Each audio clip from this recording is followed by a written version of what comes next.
What up, everyone? It's your boy Soju from the Straight Chillin' Podcast, and today I'm going to talk about my top 5 horror remakes. Vivian, honey, are you okay? Coming in at number 5 is Dawn of the Dead from 2004. Based off the original George Romero film from 1978, this Zack Snyder remake gives a contemporary update to this classic zombie flick. Focusing on a completely different group of characters, this remake works on its own terms while sticking to the core concept of the original. While I don't find this remake necessarily better, I do think it does improve upon some aspects from the Romero version, including a superior ending sequence, more interpersonal conflict amongst the survivors, and no blue zombies. Sooner or later, they're gonna get in here. Oh, she wants to get inside of me. I can feel her. Oh, she can see me. Number 4 is Suspiria from 2018. Based on the 1977 film from David Argento, this 2018 version is a reimagining in the truest sense. Gone are the bright, vibrant colors of the original.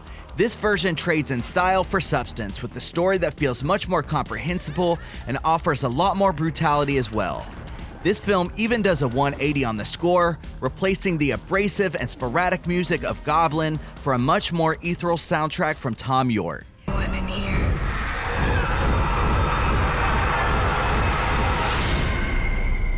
The one that's coming. And I think it's in here with us now. My number 3 pick is Evil Dead from 2013. This remake from Fede Alvarez abandons all the quirky zaniness of the original series and instead replaces it with visceral brutality.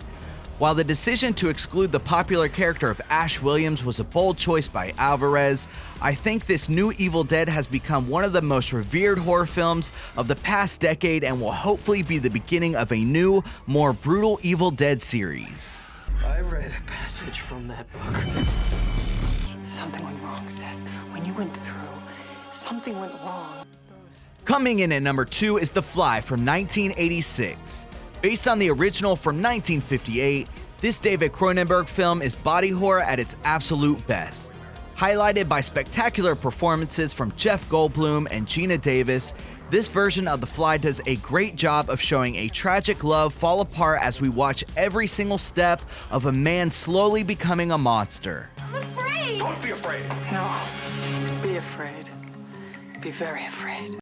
There are ghosts around us all the time. Most of them, they can't hurt us. Most of them don't even want to hurt us. But there are exceptions. Finally, coming in at number 1 is 13 Ghosts from 2001.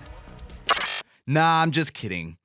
You see, what we're talking about here is an organism that imitates other life forms, and it imitates them perfectly. Finally, coming in at number 1 is John Carpenter's The Thing from 1982. This film is the perfect combination of fantastic directing, acting, and special effects.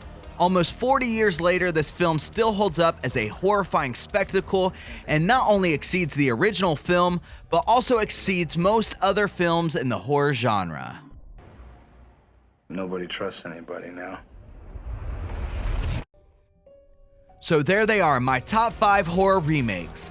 Let me know what you think of my list, as well as some of your favorite horror remakes in the comments below. Make sure to hit the subscribe button to get some weekly horror content from the Straight Chillin' Podcast. And as always, until next time, don't forget to keep chillin'.